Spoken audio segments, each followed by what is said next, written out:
aywa ay hakato mowe belade nun do cilamanduya lo أعوذ بالله السميع العليم من الشيطان المطرود الرجيم بسم الله المالك الرحمن الرحيم الحمد لله رب العالمين الحمد لله رب العالمين الحمد لله الذي نحمده ونستعينه ونستغفره ونتوب إليه ونعوذ بالله من شرور أنفسنا وسيئات أعمالنا من يهده الله فلا مضل له ومن يضلل فلا هادي له وأشهد أن لا إله إلا الله وحده لا شريك له وأشهد أن سيدنا محمدا عبده ورسوله ثم الصلاة والسلام على سيد المرسلين على سيدنا محمد وعلى آله وأصحابه ومن تبعه بإحسان إلى يوم الدين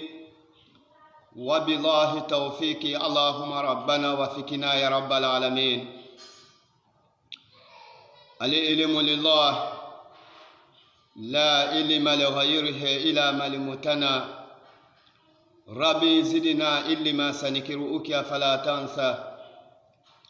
اللهم ربنا افتح علينا فتوح العارفين بحكمتك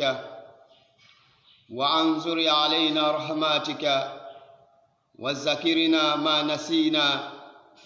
وما جهلنا يا ذا الجلال والإكرام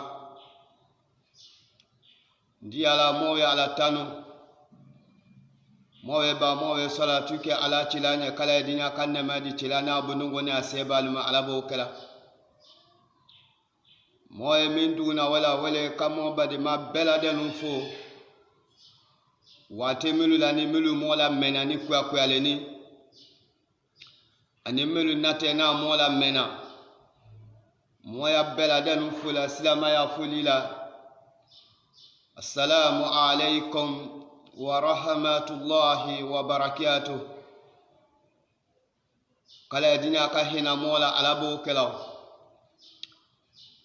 ولا تمن كوفا اموي جو اموي كيلي كولا لو واتمنا نفكو يالني اي مو بروغانو توتولا على يدنا اي هنا مولا على بوكلا يكو موني الويا كرامانيا ميما موني الويا نيومبون تانوني wo program jate sini mobe e kasibilone semedi every Saturday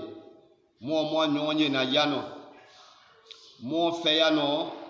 lianzi asibi bana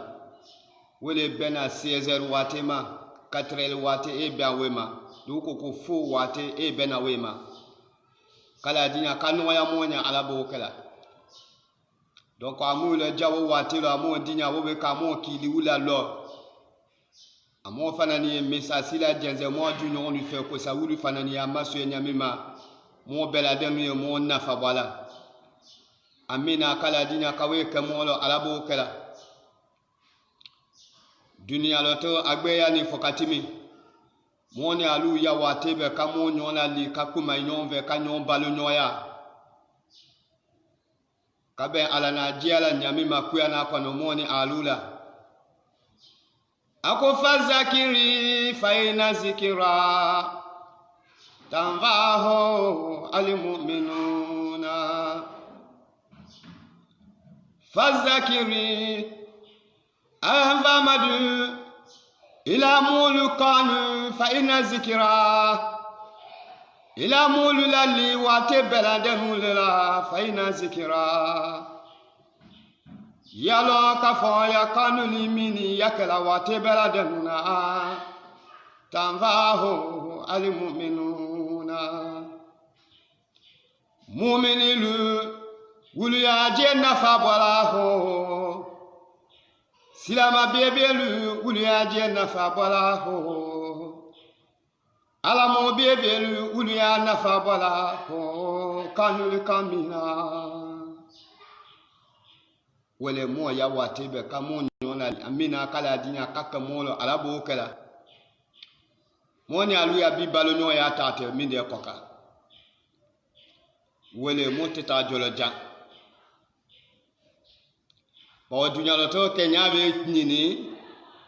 toujours mo kuma ka dunya ko mine koka dunya ko le be nyini kafo ko e mo suula nya sudima kamo dubo alabo kala dinya ka hina mola alabo kala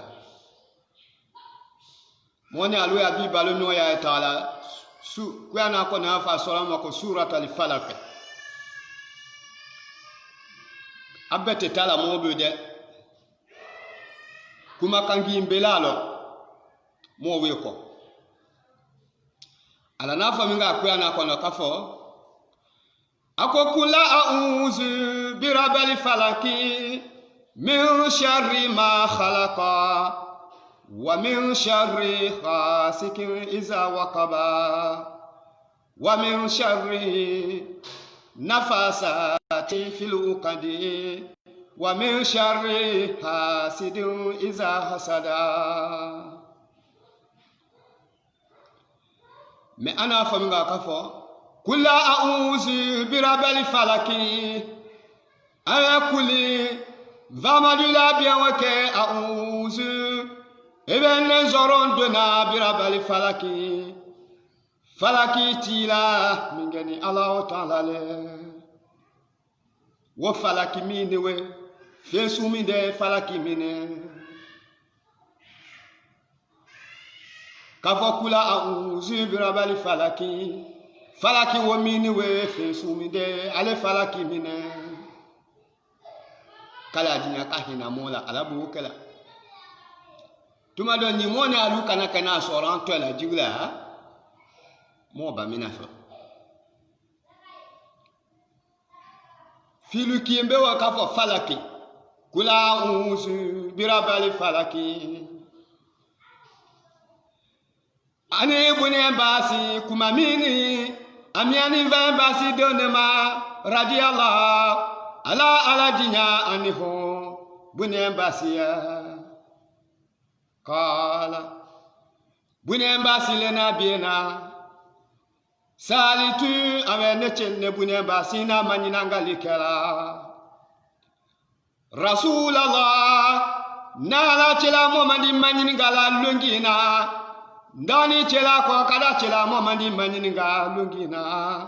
anta fusir hazi layati ila nihaya fasaluma haya mini kavo kula a'udhu bi rabbil falaki wo falaki mini we dani londila kada tila momadi manyininga wo falaki kolema kavo vamadu falaki komini kavo falaki fesu minde falaki le falaki mi nyami de doma falaki la dani jilunya falaki la dani jilu toma falaki fana e baraka la sumi de janzale ndani kada tila momadi manyininga an tafsir hazila yati ilani falaki haya wele fasaluma awe londi la kane takara tila manyininga ala tila momadi kafo sallallahu alaihi wasallam kafo kula a'udhu bi rabbil falaki wo falaki minu fesu minde falaki mine tila yafanyina na feka falaki no makuolo bebeke ebu nyami mani vana masulo ebu nyami mani vana makenyalo ebu nyami mani nafe ya alo chinya ka wala wala wuru ka nanyaye nalo ka fo filmi falaki nalo ala ko filmi ma ka fo birabali falaki ala mo makoto ebe ala kama kwa na kona kafo wama ya'lamu junuda rabbika illa huwa ala wama ya'lamu momo malonike junuda rabbika momo fanatenana salonike la junuda rabbika vamaduti yakala kadulu konde dana ila allah mafa'ala kieke dumi alado bare dumi alado wallahi ko mu moti sadan lo na mafali ala ale mina dana ale kadana kala dinya ka hina mola alabo kala wala kama o kana fono kafo kutila lisanu ma akifarahu min ay shay'in khalaqahu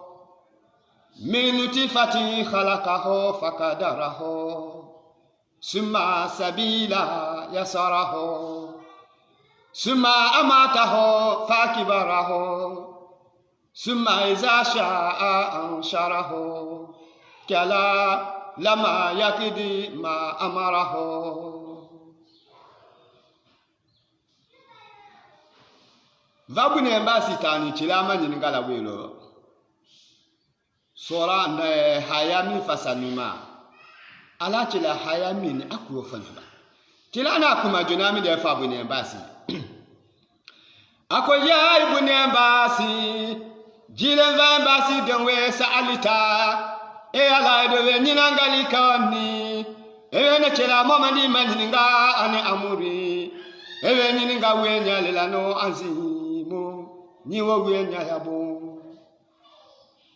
vabune mbasi benyinga ane amuri ewe na nyinga kule fela ni bi anzimu ni woko yabo ela falaki ko makabani falaki yefomine falaki makabani falaki yefomine ekobalele ebune mbasi lo benyinga likawa ni ewe na chira mama ni nyinga ana amuri ewe nyinga kule la ni bio ala woko makabani ako bunye mbasi ha edowe ninga kubala kafo falak enani woke so mindi amani abebe ninga kubala ha kala dinya ka hina mola alabo wokela ana we biala bunye mbasi ya ninga linyefe jani na ninga lidama moni alu ya lo kafo ko bale foteni ja ile kasi dilo ili je ko na position dilo alete wele ja ile ka biudi ma ije ko na nyadi ma alete wele we ko so ala nafa ku na kono subhanahu wa ta'ala aya wala tuzaku anfusakum wallahu a'lamu man taka wala tuzaku abe hali aluma sene alike fese anfusakum kije sene wala tuzaku hali ma sene alike anfusakum ikije tamunuma wala tuzaku hali aluma sene alike anfusakum ikijera fisa ya muluma wala tuzaku hali aluma sene yalike anfusakum ikijera kula wala muluma wala tuzaku hali aluma sene yalike anfusakum ikijera makaba muluma wala kuyalo kafa masamido ala alamu wallahi ala lelo nilale mingeman ala le koninga mulo taka mirekela la ensenye jondire ikakaba ijema ikakaba ya batuma ikakaba ya bare fu ilema kavo ko weke ile ya nule mine nule mo biebele abi ka woke kala dinya kahina mola alabo wokela ako bunembasi nye ako yai bunembasi jilen van basi denwe fihe khamsatu akwali avec kumakan lulu de fihe kumakan lulu de fihe inyalo arabu kan sebe nyalo fihe khamsatu akwali ati wa fa khamsatu qawli wo be ke kumakuyali me fihe khamsatu akwali qawli wo jama yale to kaw akwali avec kumakan lulu de fihe kumaka makabanunu lulu wa fihe wo belade mulela deni kine kafama falaki kumaka lulu wele suela fihe kabanango lulu wele suela fihe kanunu ko lulu wele suela fihe daraja ko lulu wele suela kwani fihe e ala mula hena kululu fana fihe wele falaki komino kumakan lulu wele suela falaki komino wo kumakan lulu beladenu le kurufuni nona sinya kine ka beladenu biya kadia ka fo monye ko falaki ka falakate kula a'udhu bi rabbil falaki yala wajarabi yala lahina muha awe kumalulu wele la deni ka belado kumakumino kafama falaki mo fanangate abe wala nyakadia ne hani muma babela bi mo nana tola ba wati be inshallah ala dinya ka hina mola ala bo kala ala wahya wokuma kan lolu mini wenyi malonga te we funyani ali falaku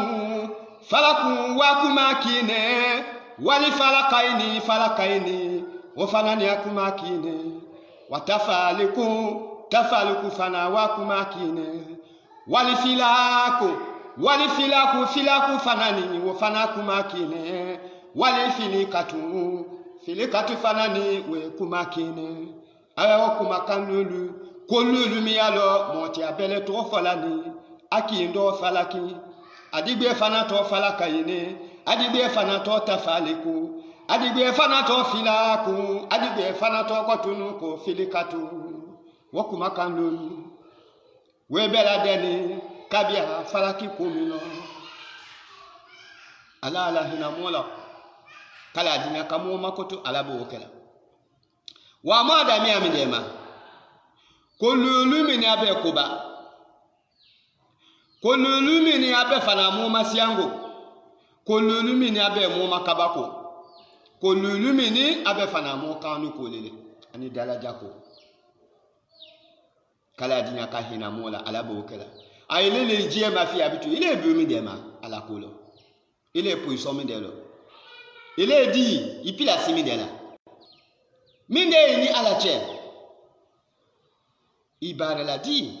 ala kolo ibara di dunia kono ibara di imonyo ngweche ya business wu yala tamadi ya da madenya wu yala tamadi lahidi wa kunya sini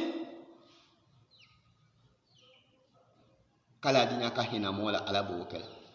ako wa mali falaku awe nafunyana tayna falaku de isimali biri awe ni ma falaku lo bunya basi simali biri kolon di to e falako fi jahannama ale kolon ladani alabo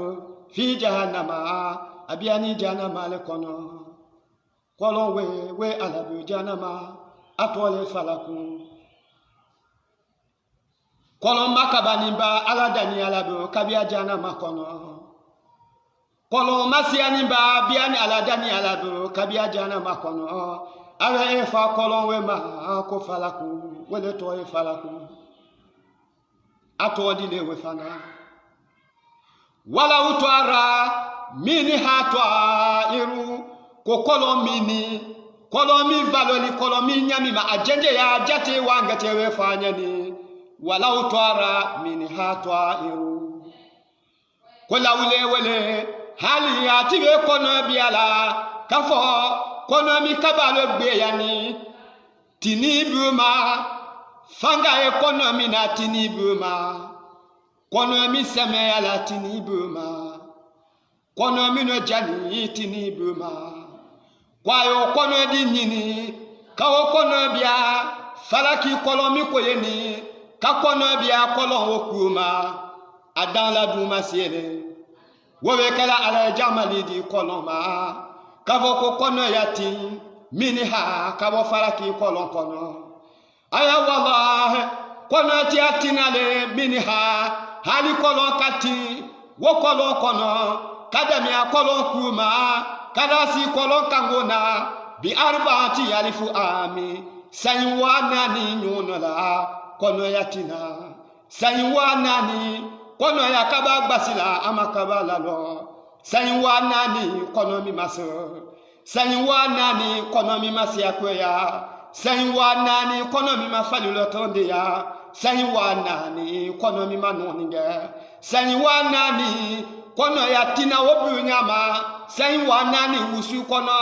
lamu tabulikhi aw lamu yabuliki awe wala he kono fetitena nasila kanrao atitena nasila falaki kolondama atitena satina kabo kolon kuma kasi kolon kanguna saywana ni tini wokono awe kolon weto falaku Allah akbar awe ko ka kono bia kono mi alo jani tini buma jele ke ko kawo kono jamali alabu kafo kono iti kabo kono mi kono fanani ya tinda mia sayi wanani wo kono makati ama akaba la lo bubu le ko sayi wanani ama lo ama no ni gafana maso san wanani akoni akaba makabasi ku kono no san kabo banama kono kango masama saywana ni tinimi kono abe wallahi kono titena na sa kono mino timina sanwana ni wo kono akaba makagbasi kajie ati sadam banama Allahu akbar kala dina ka hina mola alabo kala mohami yabbe kala dina ka bela den sono alabo kala e wayna mona kuma wobi ala ni fe kafo wama ya'lamu juninda rabbika illa huwa wama ya'lamu ala mo malonike juninda rabbika mo fanatena na lonike la juninda rabbika vamaduti ya keleke sulasilu konde dana ila huwa mafa'ala ala miya di yekunjilo fala le kahina mola kala dina kahina moni alula ala bokala abe wo kolon la dani ala boye wo biya ni ye jana makono we ala juwu makono na ebe ala kama we kuyana la kafo ina rabaka la birimiri swadi fama lisanu izama butalahu rabbuhu fakiramahu wa na'amahu fayaqulu rabbi akramani me ina rabaka la birimiri swadi masamindo ala vamadu ko kafunyana itimindo ala birimiri swadi ebe ki yatinyali susu kala beladanu ko ni take ebe ki ya wiya fala beladanu itake ebe ki ya jamba kala beladanu ko ni take ku ko ni alo kafo masami ngoni ndo ala la birimiri swadi wala ala ko ni sini be makono karifurila ikiti mi ajolo mino jo ima kono na aka itabeke mimi bidi adunia ya iwoke kuma kanoba mi bidi ala bara daloba mi bidi ala iwoke wa hu ku koni alon itefala koye tati ala suya ejo la ikraha fi dini kadi tabayyana rushdu min al-ghayy فمن يكفر بطاغوته ويؤمن بالله فقد استمسك بالعروة الوثقى لا انفصام لها والله سميع عليم لا إكراه فرستبت في دين فرستبت في دين كيف تبت في دين dine milo dongo sa mindelo ate foresele mindelo bitu ate kiekule bawo kadi tabaya na rushudu kananzi adewe balanjene mayala hakima belade nunya minalegaji kabo filinyana tunyesi ave balanjene mayala hakima belade nunya minalegaji kabo filinyana yala batu nyamima wala batu nyami niwe ala lwani lalu do wa nyafo minalegaji lwani lalu sundo nyalu nyafo minalegaji lwani lalu sike nyalu nyafo minalegaji iya bien atu nyamima wala ma iya jua ya ke nyamima yala batu ke nyamima yala dine la tama nyamima isawola yala tama idiana na ba wala ma yala tama la tasia kokaba elwani lalu do awa belade mu fatan version minalegaji kabo filinyana abebe fo nu do uno ko ulelo ni bito ko kwa kanena tuti fo mo da tola kala dinya kahina mola alabo kala bitu mibi diana kana ziala jele manu kwa inya bitu tunyesi ya dianu kula bitu nyamingi dia waite fala kwa yeda masa mi alala sabieni masa sabienu ne alale masa hinandele fanani ya alale waite fala kwa yeda adianu kula akewe mawe fale sete bitu famani mo le kwani ye yakifuni ni momidi kwani ngilaja eleka kafia bitwaguti ni moyo wako na bitwaguti nila diana ngulula eni kanulu kuwi kodona woni kanulula twanguti aloga fasanu jele jele wele jule me loni lalu eleta la loni lalu fe are joko mi no tila kafata mbasi nyene e diana ngotala joye femine wele ni kanune inina fomi kanuna kala dahijenye kaibulu mi awala kibala koma kijela timo fe kibala koma efaoma ko twanguti wokake fesu sule wowe kila twanguti lo wowe kaile tajure itena jobatula wadina dia jote sukini dolu jili batula dulu kababatula dulu timini dolu halidolo dulu abat aliko dolu abatula beitama kiba emina dia lilenya kata kakita jule wele koye akewe mani mo mingi ni la kunu kenni bo ni kanusi ya ufe kala dinya kahina mola alabo kala ina nafusa la maratu bisu'i bawo min delo ina nafusa tena moni nimini la maratu wallahi moni niwe mo jamali la bisu'i koju kelela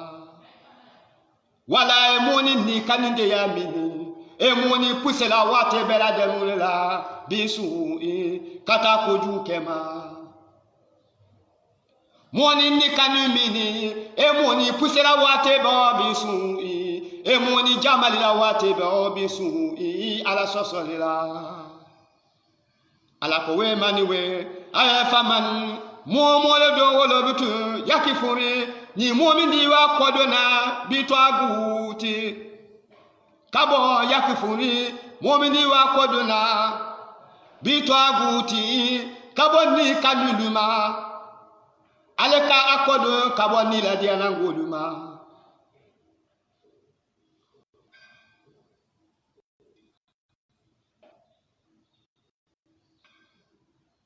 wa yu'minu afana madaw mafanani yu'minu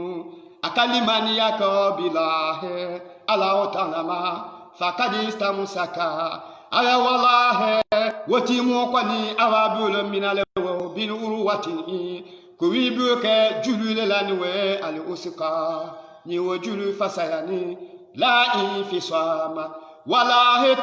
to tela toko tela hal julu mangu tulada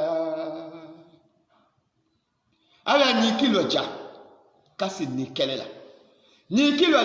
kasi ni kuna sila ni kilo ja kasi ni gbana kabo ni kanuluma kalimani alama kadinya alama ku kwani alo ku bibu ka juile la jumi fasayani dunia ni kiyama wallahi jumi tetola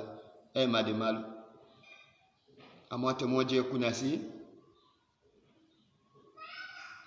amote moje kunasi febe fo bituda kala dinya ko fina mola ala bo kala mo hamiya be ala dinya ka bela den sono ya ala bo kala mba ala chela ko we mani abe kolo mi ni e jana makono kolo mi ya jenje ya damajira jate mote we fa ko kuya yi kolo ya ko lokocho woni do wote kino wo makabani wole ko ala mu makoto ala walaiha sakhiratu ala falaba belebele di fanani alaiha falaba belebele di la dani alabo alaiha bimana fiha wal kolokono yuqalu laha al-iqab afa jangata tole kila laha wo fala wonya kwatole al-iqaba dani fon beni atatomi alado dani fen susu abeni atole kabamini falamini mokiama abe falawo fana la dani alado kabia jana makono ko tomi sela falawo la alana tomi la falawo la ni abe amalo ni towe ma wele al-iqaba wele jangata le akwele we me akano kafo jangata muna ofa ko halimote sulake dialo ko bekalo kafo nyala je barele wala badi halile makaba miyima menyi kwani ngatome yalo mtu kafo ko here kote kaba ya kote yala kama kwa na kona kafo ya ayuha lazina amanu ku amusakum wa ahlikum nara wa kuduha nasu wal jaratun alaiha malaikatun غلاظ شداد لا يعصون الله ما أمره ويفعلون ما يمرون أكو يا أيها أنما لم ألوي الذين قالوا مولو لما آمنوا ألمنا لمن يكرا ألمنا فانوي لا إله إلا الله وأن محمد رسول الله كو وايجو أي أجيتانا راكبو جانا مالو دومادا كو كوايتانيك أنفسكم كواي أجيكو مسي أي أجيكو ناسي نارا أني ناري كبو جانا مالو دومادا جانا ماما كباني kala dinya ka hina mola alabo kala akobe fala di la dani alabo fana kabia kolomino fala wo to mi yala alana to mi na dana kabia fala mina ha wele kwato wale jangata al-inqaba jangata ala dinya hina mola alabo kala abe aha minde ko e fala mi yakulo akoye tastanzu minha jahannamu ala jahannama wallahi jahannama mini fanani jahannama ya solondo na bila ala ta'ala kabakoleni depuis jahannama dani kabo jahannama danuma hali katolo kasibilomina depuis falami fana dani alabo kabia kolomi gona kabo woloma katalo kasibilumina ko katawama hali fo modi ngami diani tastanzu minha jahannamu janama fana wasolondo na bila ala wa ta'ala minha kabo fala mi fana tanyala yeni balule ma kama ikonyale ma yastanzu banu adama yakwa adama dolu aya solondo na nyamima bilahi ala wa ta'ala min jahannama kabo jahannama balu fanama jahannama fana wa solondona alala kabo fala min balu de ma yakonuni alu ye mu solondona alala nyami ma fana kabo jahannama balu fanama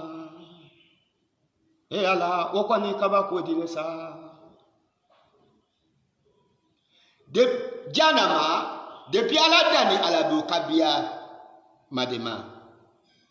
kadamia oluma hali fokasi bilumina ko janama o fanani ya solo nduna alala ko ala ya jun ala ya sutia ale sutia ani kabawo kinyonye ala ya sutia kabawo gbaloma kabawo fanata gbalo yabo ale tale ale siana ale na gbalo ale siana falawo fana gbalo ni gbalo sianu gbalo nye adamado ile mideni tolala kutilali insanu ma akifaraho kutilali insanu ala nefe kono fini adamade na moni be danto le sama akifaraho midena moni tola ala valoli be masiani ko be wo be jele moni na kanulu ko be jele moni na kuyana miji ni kani chela mamadima kana kadi ele chela mamadima donuma kuyana mini haya wa woro haya cheme woro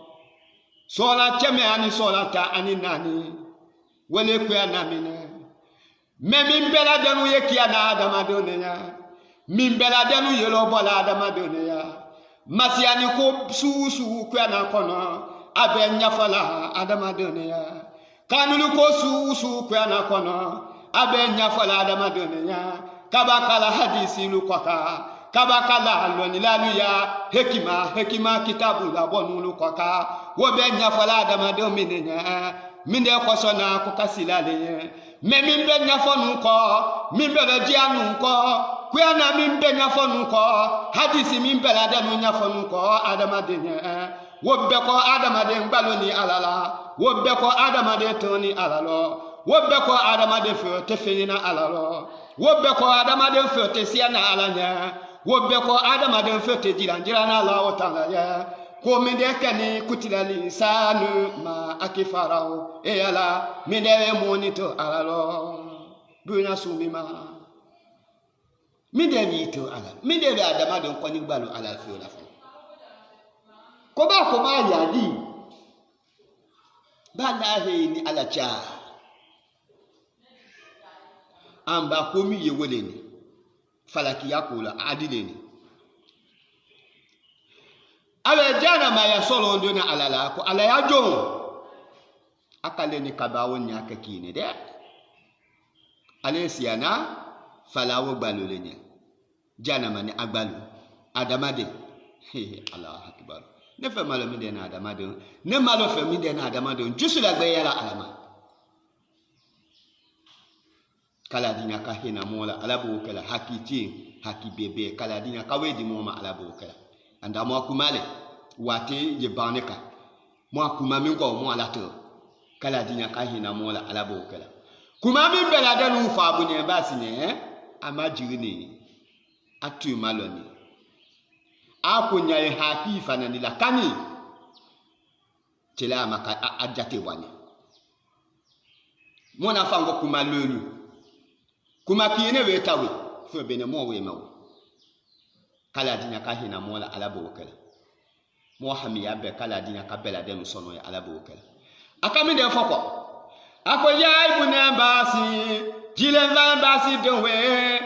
lawi jitama ahalu samawati ale lawile wele hali sandongo bela danu tiwila dana alaiha ila ni falamima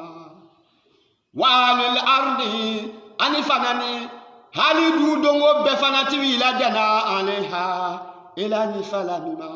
sana lokebe samara wuya na lokebe kala du fara wuya na lokebe ka bela danu fara inongo ka be madu fala kumina kafoko aye fala mita kabo alla dialo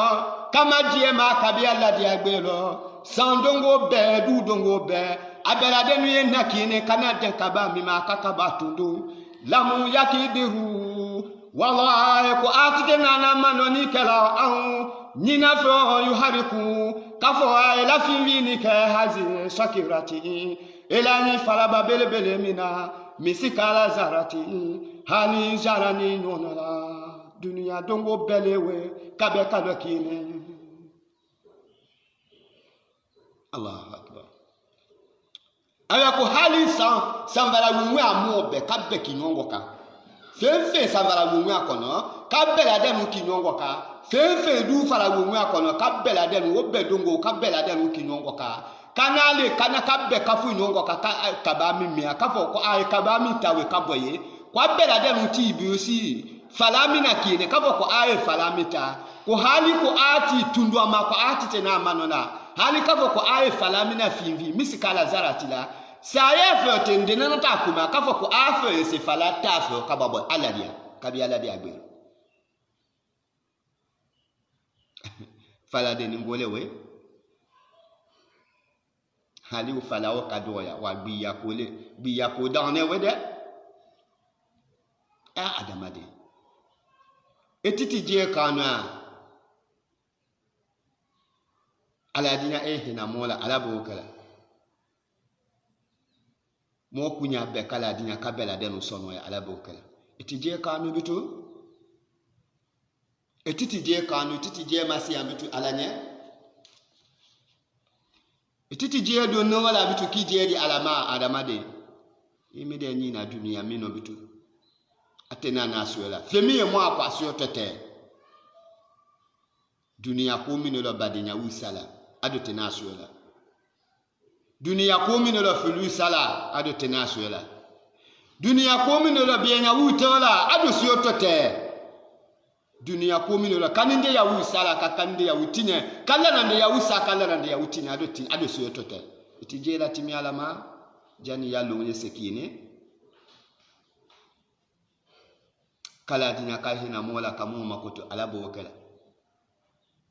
mo kunya be kala dina kabela dem sono ya alabo kala woku mafo buni embasi akama kaba katimi ana fadi ako fakulitu ne buni embasi na bi na welo ya rasulullah wajaila ala chela muhammadi we ni manini ngalabutu man ebe jana ma we faraki kolo e wa kunya nya fonya na mba nya ye kolo e unya mima ebe kolo ya ko be nya fonya na mba be nya ye fala mimba na kolo nkono ebe fala osu fonya na fala fana nya mima ebe we nya fonya be o bela da nu nya ye mechela momadi woko we masia be makaba vamadu akowe masia ave makiningini wani manini ngalabutu baonda lo jana makolo miniwe eye no aladu eye modolu lenya fala minva nawe fala modolu lenya wani manini ngalachela momadi mani jeneti kwani ye yasikun jeti pelasi kete fi hazi albirri ilahi kolomi kono gadawu kiyamasini au yakunu alayhi hazi sakirati wala ma falaba bele mingate lala alayhi falaba bele milate jiti kwaka gadan kiyamasini aya chela ni mani ngala bitusa ewe kolo ya kunya fonyene mbanyaye mbanyaye komi vana ni fala ya kula atila mumandi banya fanya mbanyaye wabe masia wane chila ala chila Muhammad sallallahu alaihi wasallam sadiqul amin abe nafaki maninga jeti kwa nimbiate bitu kolo mingol barakala sumide jurumu to sumide biate ala sosola sumide biate kolo mingono ala na mina da jito ma fala babele mini ala na fala babele mina jana jeti to ma mindate la jika kiya masini jie biate kolomba kolonjamba jahali mini jana maisiana kolomini falamine we kolo mingono wo kolo we kambo biya wo kono kaba ka fala ba bele minda kala woti kwa ka ala jangata ko dawne wede wala dani jinye chila momandi nafa I woti le fondine nalo kala dinya ka hina mola ala bo kala hajuji ako cin kala dinya ka we ka moni ala bo kala kala chila momandi na be na we lo sallallahu salama nemani kisi echilanya ya ibune basi aweja le bunemba siwe komi we manyininga okonyala vananga tewe nyafunyani yasikunha tariku salati awe mu gbe tebiala kolomina da mu fu gbe fanateno ka wa fala milate mu mi ngwaka mafo yasikunha tariku salati sibienu mina bana selike kuma selilu fonyani momin di maniwe siete momin bweni wedunu kole siete momin di yakondelo niwe awe kiyamasini kugwetalo akate woti mole koni biala fiha woti mole biate fala minko wa aku alwalidaini ani mwiwa fila sosodon wofi wo mu fi ale biato fiha ule biato kolomino wa alayhima sakirati ale fala babele bele fanangati la kotinu alayhima ule fi malika momi si fonya la maniwe ala diara watebuna ka watebelo wa aqali walidaini ani mwiwa fila sosodon sa kala dinya ka hina mola alabu kala ala ku mu we fa sene ku ju akodi lo e mako sate ko wele kiyamasi ele joni ko di lo ko wote ko di kala dinya ka hina mola alabu kala mo hamiya be kala dinya ka bela de no sono ya alabu kala mo ni alu amo ma fi de mo e pu so mi de lo munumulu dunia la numulu tungana numulu wate be mo sena si wate natele mo sini mo nyaaye le rido kwa kulo ko be ba mina wo kanene pansi kuma watu nyande ya nyalo ku ya nalo wode tu mo tata jole tano wolo ala kodiye aya fawailu lil musalina alazinahum an salatihim sahuna fawailu awe bekoni yalo kiyamasini kafo jangata de lil musalina balowa lil musalina wesi kela dolunya ala jangata wa lil musalina wesi kela dolunya ala balowa lil musalina wesi kela dolunya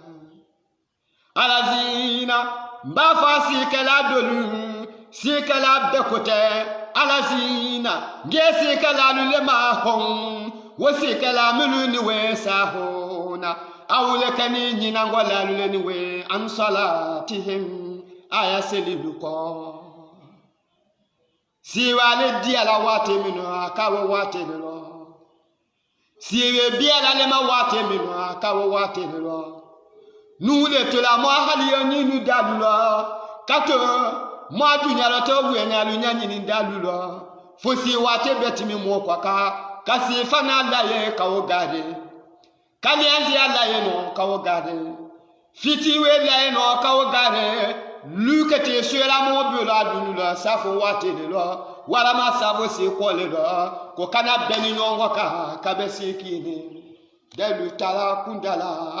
ko mulu e bare kala wanyama mulu e seli kala wanyama ko kafunya na mvama du yafu madolunya kavo ko balu la ni balu ka lil musalina wewe seke musulu ya bawa kana kile kono kaba kundo nsila afani nyami madu ina ka tene ibiala kama kwa na kono kafo inna salata kanati ala lil mu'minina kitabahu mawquta inna salata awenva madu itena selide kanati awe wala selikanine ala almu'minina wala esikanine mu'mini kinye na bema kitaban e foreselele kad akidia ba fu ya leleke amidia ba fu ya leleke e foreselele mawquta afana wa telefonele akakanke aka wa telero ne ma ofo de ala kan ne ku e fore se le la fore se kala de ka fora sani ko ka yakka wate ku fanan bu yakka akka wate welo wala koy nuni alo mo be mi de ma kwande mi de mo ni alu bu to kate dunya la to we nya wule ma e ka mo kono ko mo na ni dunya wule to ma wa ma khalaqtu al jinna wal insa illa liya'budun wa ma khalaqtu ayana ne maladanika al jinna majina nunda kokolo wal insa ani mamoni da kokolo ila mafana jinani moni dana liya'budu ni zabulango aye batulekeni na Allah ta'ala jinani moni dangune we kabia dunya lo mida haliya nyibuma mida salama ya nyingolo de mida masaya nyingolo de mida dunia lundi ala fo nyingolo mafana jinani moni dana liyabudu lizabulango aye batule koni nala wotala fama bada zalika fe wo berada mutimi ko wo fo mi fe ni we mata olayati dunya wo be dunya lo kululele wa mo dangunte welede mo dangunya labo wele alabato kole ale fa wolo ka fo ko alabato wele idani kumino inani sadi nefo iboni luma komindoma date senelo ibi ya seneka fani takabikan ki ya seneka dabata kadida wala makia seneka kongonta kadida kasi amia kasenelo siamia ndate senelo ndate binzandia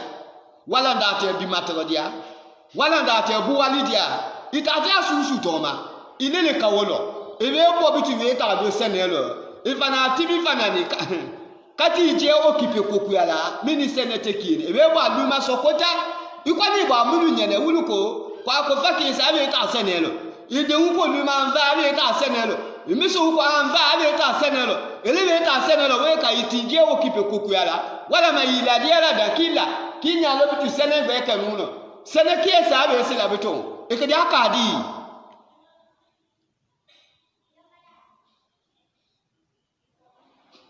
alamu makoto kala tinya kahina mola alabu wakala amote nyanyi ni moje maba amote nyanyi ni moje ma amo moje konogbe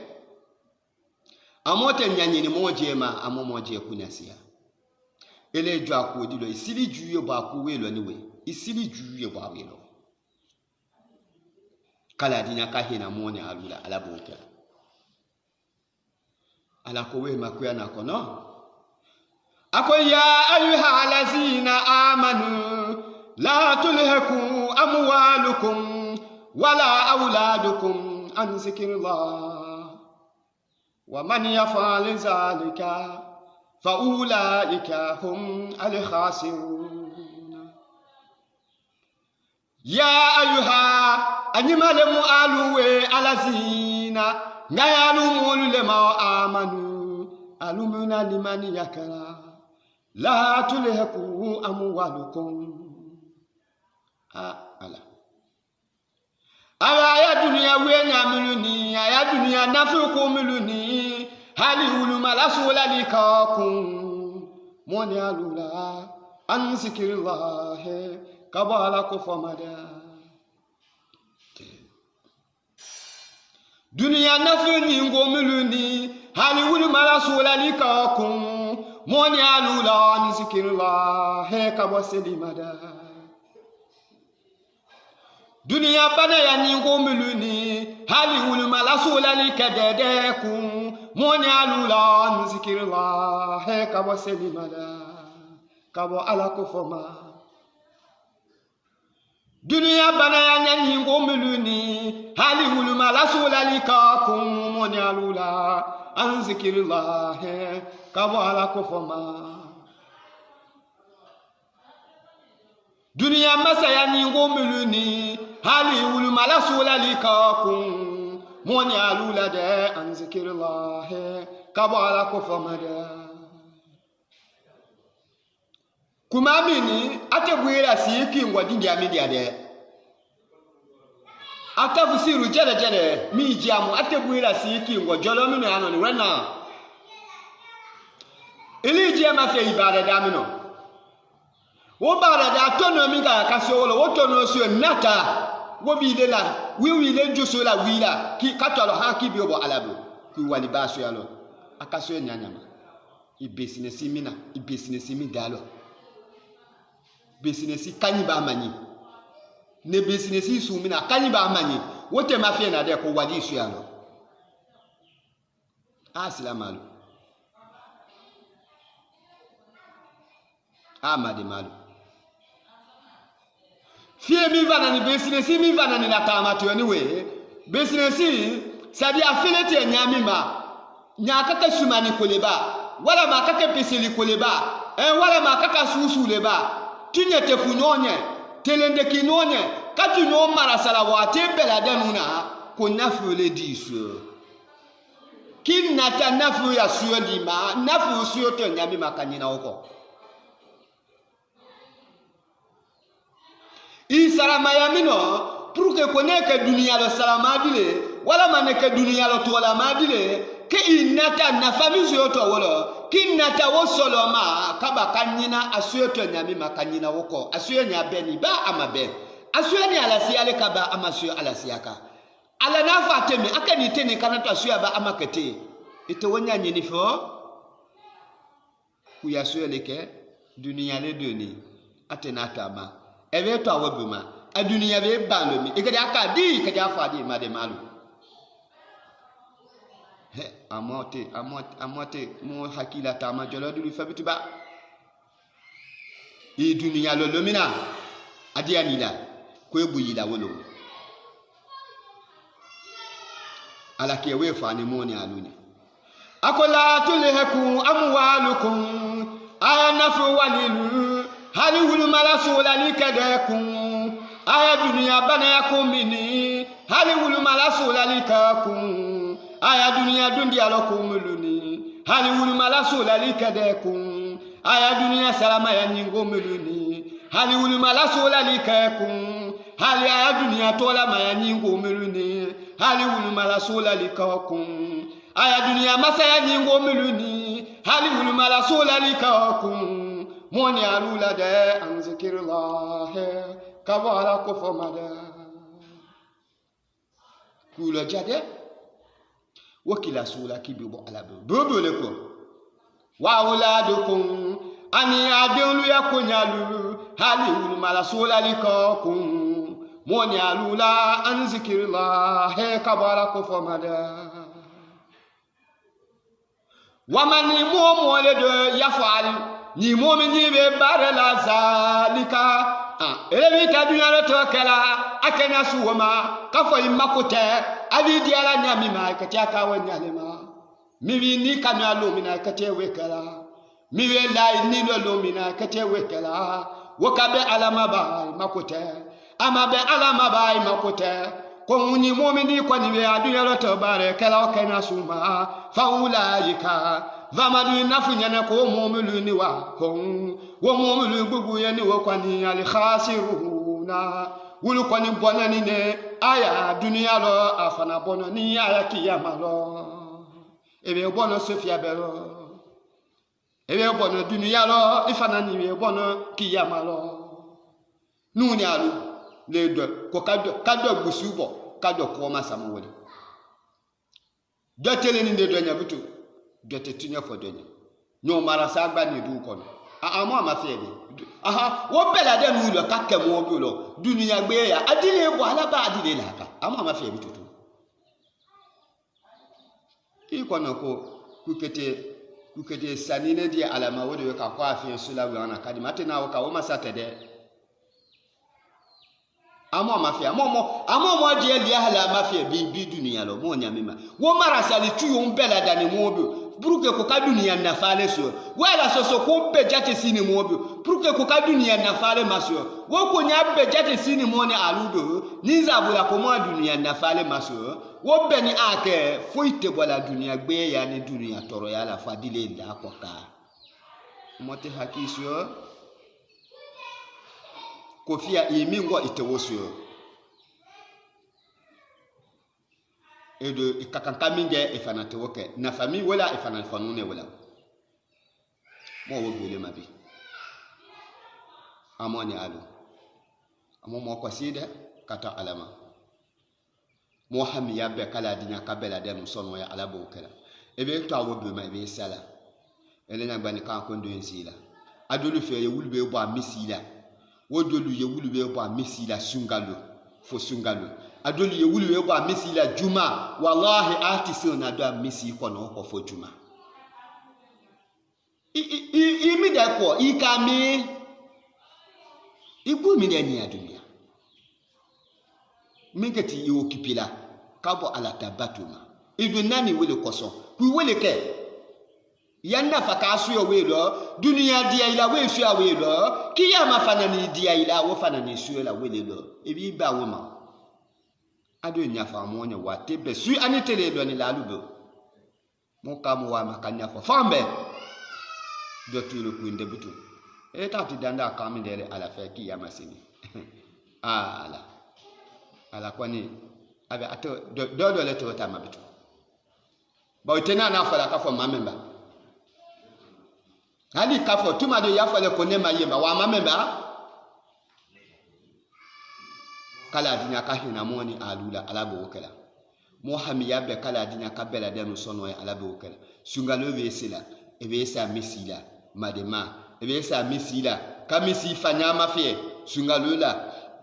fayilo ba sifana loba lianzi aloba fiti safu fiela lulube abela danu dafani kata kala jimaka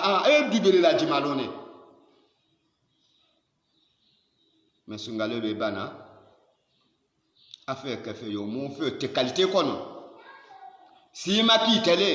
dulu sinu nyane sali asini atu maloni si maki kamena wo fe te alo sala kabo aya barema afete ala sala kabo aya wenyama ata ala sala kabo aya baluma ata ala sala kabo ata dialuma kabo na chesi makikano anda mota masifu ibita jama sini zwa bela kenyani si makikano ka kado atulo kabo atula asini fo atu malonyala amba ko janza miye anya kiyama sini aleleni kala dinya kahina mola alabo kala mo hamiya be kala dina kabela den sono ya alabo kala dunia konya ala dina bela den sono ya alabo kala mo hamiya be kala dina kabela den sono ya alabo kala wakadi warada awe ahadisi kyanke anaman kutena modi de mole hafaza kwenye mu'min diwe la tanikara ala salawati fiela si lulu la alimakitubati mingani fiela si lulu le ikiya fiela si lulu kunasi akunasi yemindele kusiyama ne kunasi woro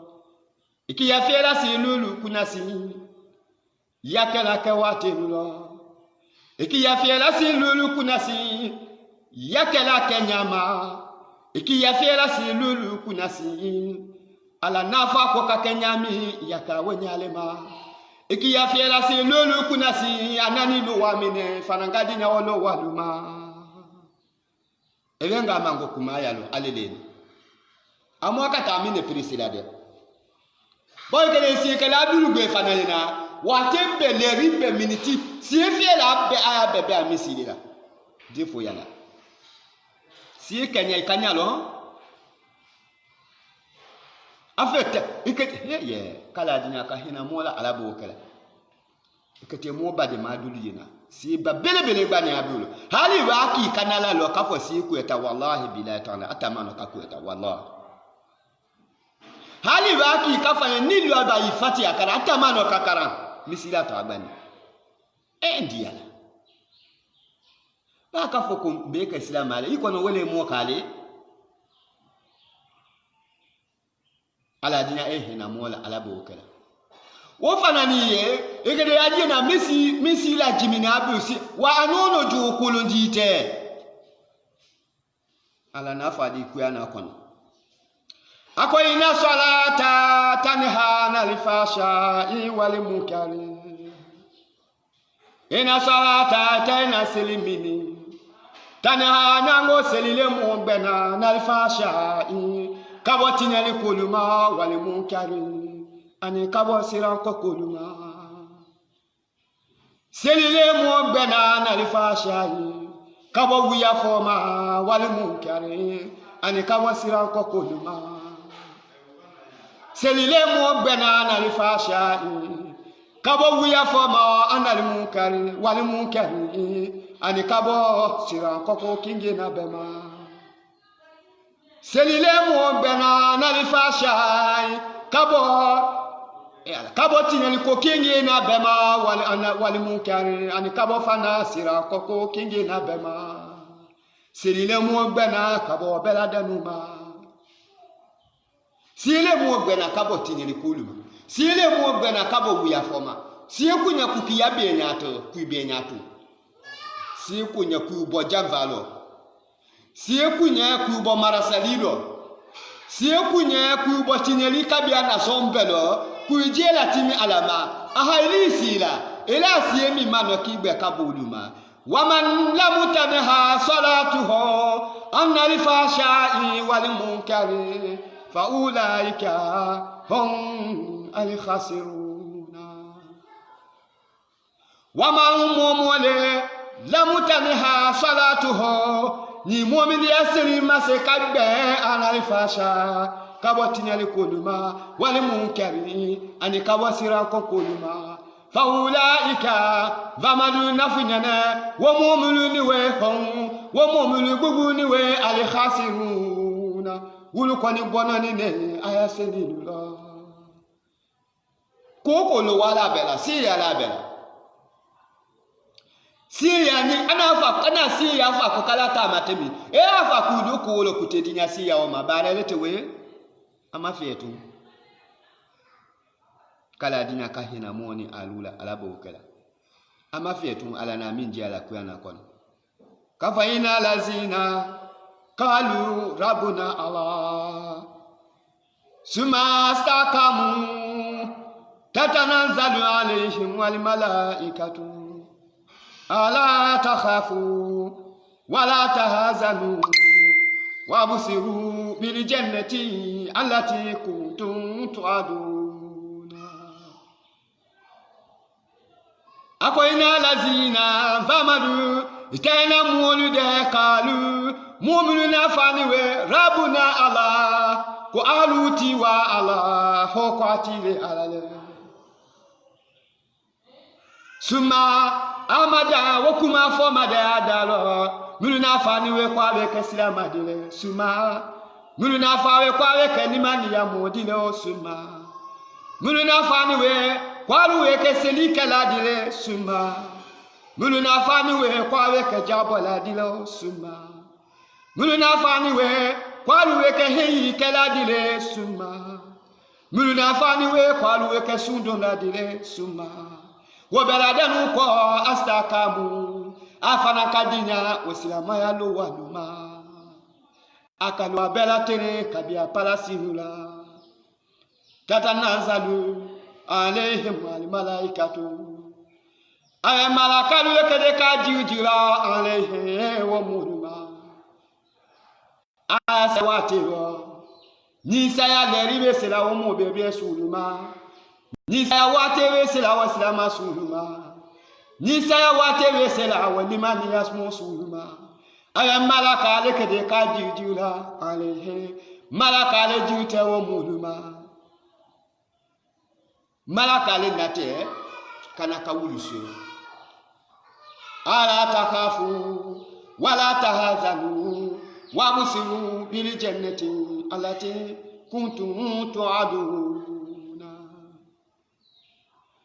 malaka ukete mi fa wele ala takafu awe hali amasiande akasia awe fa mumini biye ne asaya watero ala takafu ali masia made siandi mabilomina wala tazanu sunu fanatima bilomina hani masunu kubotole dunya wosunu kiso made hali masia fana itacho jolo mino amasiani wo fana sian kisyo made wala tazan wa musiru mimbeni ala koko nafunya na kuinyali o bil jannati kuinyali ya al jannatu dunabi alati nga ya al jannati ma kuntum moni aluka ni die dunya tu aluna wate beradamuna al jannamini amanga te fala moni aluna wate beradamuna loni la luburo kuinyali wa al jannati duna kuinyali kwini bola gbeni dune alijene kono mu'minu na dinyala lo wama ka bareke nyama ka kasi ke nyama ka dinya aluwalu maka sundu adu nyama ka dinya aluwalu maka jabu abo nyama ka dinya aluwalu maka heyike ake nyama ka baka dinya aluwalu ma waile wa fa kuleta mi alo wala akene ifetanya nyina abeni neba itanya nyina abeni deba itanya nyina haka na afunya abende tenanya nyina edo kujema ko silama ileta silama yasu wobo ni me silama yasu ni dawo wallahi dunia kungango mu wule ma wa tebe kanyani tola mababa mi dunia ka mo kalo aya adresi kadami aka babele modo mo kabelo balonda la uba doni la uba jato susu ni dunia nu silama ubu mo ya be karama hali kafo ko akate program kala abbe wate mo nyene abbe jate mo nyene mo fa na abbe le suvila ile ala ko ji suvila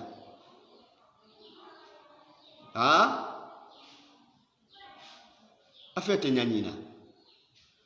loni la fakisa akate bola wate fakisa minelo program ne wate fakisa mine mo makotala mo tanyinina mo tibia fe mo fiote ko ko le jate sila ka bama bon avec ka mana ko gbelu avec ka dunia kunga ko gbelu balonda ko ba doni la ko ba asusu mo lati yani bena wulema hali ka ko dépenser le kati alo wallahi mo dinya ni ka wo dépenser nke ka dinya oma pour que ko mo be oma mo wona fa ka wo se autonomie dinya ibe ala ko jima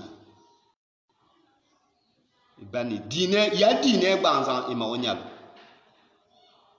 edo kujema ko silama li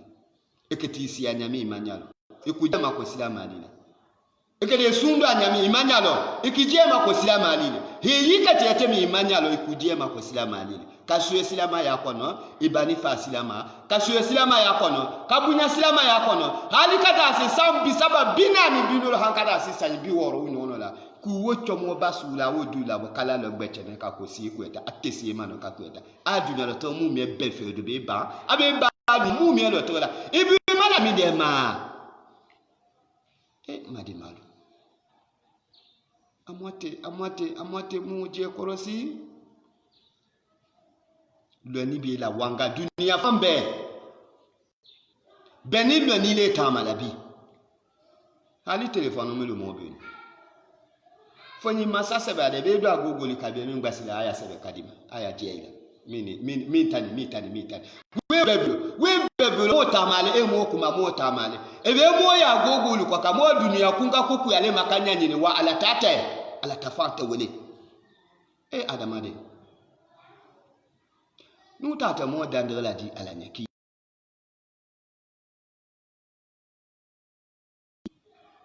dali lulu ya la be moma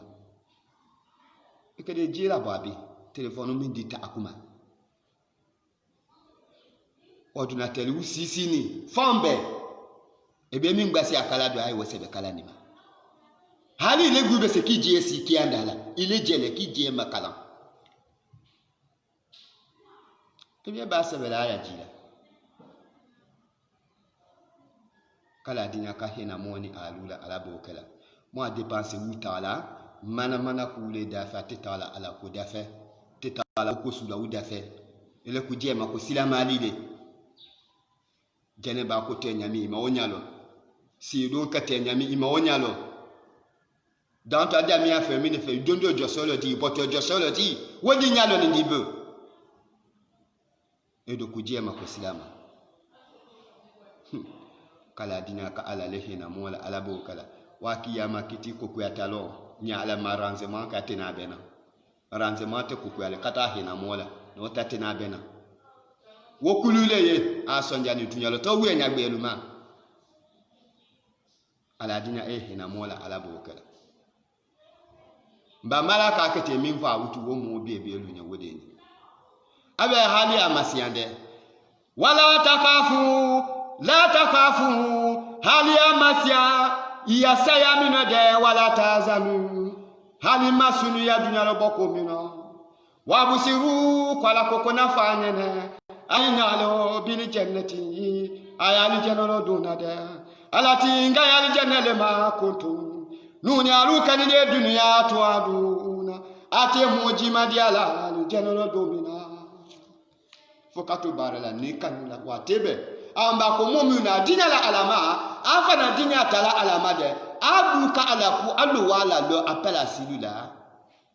kake akenyama yako ala na fatimi mba ko wula nyagalite wela fe bene dunya fe bene jani ay nana annibo afali kono watemina e saya karulo amni mababa wa afali lo babede de ala kete apela si ji ala le fe bene ali jene kono ile sala idondo ya nole ile mo bebe ni ba dunya lo ni ala le koso ina dinya la ni alama kake nda kenyama na fatimi kakete komba ko hali masiya ko hali masunu ko be ni be bu falilo ni kutato semina kwa leleni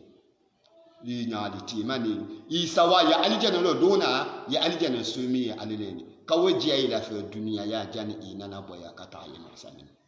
nyaadi dane wede wod silama be ni botole anniso ndiani kala dinya kaweka mone alunya alabo wokela wa amu biya siyaka de amu ibia asiaka amo ibia asiaka kala dinya ka hina mola alabo wokela ba kumale mo akuma ke we makafo sieka kotala de isiaka we mawe mani mo mole hafiza ni mo mi dibe latani kala ala salawati mi be selilu latana al maktubati mingani fela silulule sieko mafadinga wadi ade mo fana ni kuma mina mo te sieko kuma la nde kafo muje mulu ya sila kafo ebi bai sieko mo te kuma la nde isi la jo wa ibani minga kala kenyama ibani minga akela kewate ibani minga ko we mana we fa wailum lil musallina allazina hum an salatihim sahuna awe gbalo le mu dulu ye mulu nyina ni aya sebilu ko ama fata kala de anyina ni nako ba le dia wate mi akati akate ni wo wate ni akefa na ba dia nyami ma akate fatia fe gbeninde si dun kenya fe la sabatini de wo gbeninde jana ba ko to nyami ma wo gbeninde iduti bi afa ifana tanyani masahina ni kuma ke we mani ha aya famani momole silila tana obunya suma akiramahu allah wala qala bakade bunyali kalale khum wati mola tala masakorotani ni alale bi khamsi karama bi khamsati kharamati bunyalula alakade dara ya lulu akate wadila wati moma yaseli latani yasi wate bunyawu ani yaslama ya la kwesinya wululo ni momi ngasi la kwesi kasi yasi latante kakuma fie kakuna si ko bunya lulu dara ya lulu kwala kate wadila adama doma wo mo bebe su kwala wo dara ya lulu wallahi te sakabo dunia kata kiyama akate akinye abadi kinye dunia kaba kata adikinye kiyama wo dara ya lulu kutena na fawala habada wallahi ajuna midele yarifahu allah kwala bakade korotani kala di kwali ansi daji magbe yara kate we kwetala anwo kabosi wa biema alabatu la bebe daji ma logbe ya kwala we kwetala anwo kaboti muma ya fale kafa abigbe ya nenefi e wa kafa abadan ibuta soyala le eje ma fe mo je ma fe tu mo wala nyamba nyango nu fe baloko gba na la bia economy ko gba ko teye baloko se fe be no mo we la fe be ni kabidu nya bi so ma nu baloko se le la kala dinya ka mo da ji malu no ya alabu kala amote mo je ko ne bo dunya Moi foti kumula bituba ka fa me de migela amba akun ki ne ki fami ele bani ala no ko ala dilema ele bani akakuma ala nya ko den ko ala kileni wo sete kadi kala dinya ka hina mola ala bokala afia na we mindere wanza bali kaburi ani fanani ko ala kete korotani kala wanza bali kaburi agere kabi janga tala wilale aniho kaboti muma kiyama sini ele sende kabi janga tani kabi siango kwene nulo saya besi mako kiyama sini kabi toro ya kabi janga tako ala ele suti ale kaboma kala dinya kamo suti akabo kabi janga tama ala bokala wayati kwala fanani ketele dilikala he woti mo fanani ma kiyama sini kitabaho ake wali kitabula bi yaminihi akwanya kinina akowe mawopiana ka wa maman utiya kitabahu bi yaminihi fasawfa yuhasabu hisabahu yasira wa yanqalibu ila alihi masrura wa maman amamole utiya ni ale muomo sala kiyama sini kitabaho akewali kitabula biyaminihi akwanya kinina fasawfa kwa kamenyanya mawoti kwa niasi witu ye makono nika yuhasabu kwa kate omo kwa ndebora kiyama sini hesabahu kwa ndebole la yasirahu niwo kwa ndebo chinyani niwo kwa ndebo sono yani kiyama sini wallahi kwa lakati kwa ndebo sono yani wala kala dinya ka hina moni alula alabo kala kiyama kwande bo kala dinya ka anuwa ya moni alabo kala kiyama belede kiyama makabani